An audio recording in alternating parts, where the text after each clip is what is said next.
Welcome back સમાચારોમાં આગળ વાત કરીએ તો હોળીના પર્વ પર રંગોથી રમવાની મજા તો આવે જ છે, પરંતુ જાણીને નવાઈ લાગશે કે રંગો આપણા સ્વાસ્થ્ય માટે ફાયદાકારક છે। સુજોગ થેરાપીમાં રંગ ચિકિત્સા દ્વારા અનેક રંગોનો ઉપચાર કરવામાં આવે છે। લાલ, લીલો, પીળો, વાદળી જેવા વિવિધ રંગો માત્ર મનને પ્રફુલ્લિત કરે છે, એટલું જ નહીં પણ શરીર માટે પણ લાભદાયી સાબિત થાય છે। સુજોગ એક એવી પ્રાકૃતિક સારવાર પદ્ધતિ છે જેમાં રંગ ચિકિત્સાનું મહત્વનું સ્થાન છે। આપણા શરીરમાં સતત જૂના કોષ મરી જાય છે અને નવા કોષ ઉત્પન્ન થાય છે। આ પ્રક્રિયા દરમિયાન સુજોગ થેરાપી બેલેન્સ બનાવી રાખે છે। આ થેરાપી દ્વારા રોગપ્રતિકારક શક્તિમાં વધારો થાય છે। અમદાવાદમાં નિવૃત્તિબેન પંડ્યા સુજોગ થેરાપિસ્ટ તરીકે કાર્યરત છે અને તેમણે આ થેરાપીથી અનેક દર્દીઓને પીડામાંથી મુક્ત પણ કર્યા છે। આમાં સુજોગમાં 28 રીતે થેરેપી થઈ શકે। એમાંથી એક પ્રકાર છે કલર થેરેપી છે। કલર થેરેપીમાં મુખ્યત્વે 6 અને બીજા 2 ઓપ્શનલ 2 કલર્સ છે, લાલ, લીલો, કાળો, વાદળી, સફેદ અને પીળો, અને 2 બીજા છે ઓરેન્જ અને કથ્થઈ। બરાબર, આવી રીતે 8 કલરથી તમે સારવાર કરી શકો।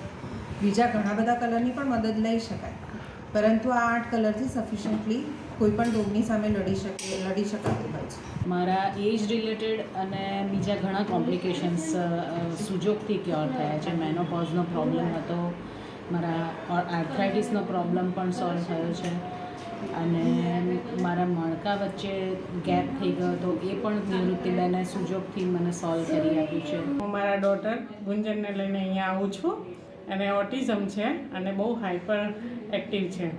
હમણાં વરસથી અમે અહીંયા સુજોગ થેરેપી ચાલુ કરી છે, ત્યારનું એને ઘણું સારું છે। એની હાઇપરનેસ ઓછી થઈ છે અને સતત હાથ હલાવ્યા કરતી હતી એ પણ ઓછી થઈ ગઈ છે। દરેક રંગનું આગવું મહત્વ છે। કુદરતી સિંદૂર અને મહેંદી જેવા રંગો ગર્ભાશય સંબંધિત તકલીફો દૂર કરવામાં મદદરૂપ થાય છે। ઓરેન્જ રંગ બ્લડ સર્ક્યુલેશનને સુધારે છે અને અસલામતીની ભાવના ઘટાડે છે।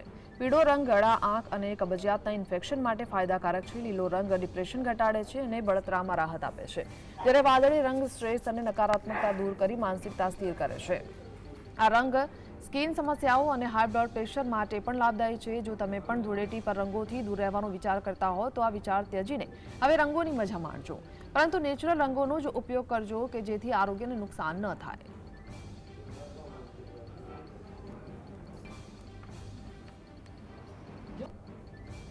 હોળીના બધા જ રંગો લગભગ સારા છે, તમે રમી જ શકો, પરંતુ મેક શ્યોર કે તમે એ કલર્સ નેચરલ ફોર્મના છે। ધારો કે કંકુ છે, તમે બીટને સૂકવીને એનો રંગ બનાવી શકો।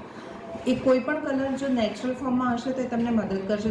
ધારો કે કંકુ લગાવો છો તો તમને તમારી શરીરની અંદર ઉર્જા ઉત્પન્ન કરે છે, અને એ ઉર્જા તમને ઘણા બધા રોગોની સામે લડવામાં મદદ કરશે। ઘણા બધા રોગો થતા અટકાવશે, અથવા તો થયેલા રોગો હશે તો મટી જશે।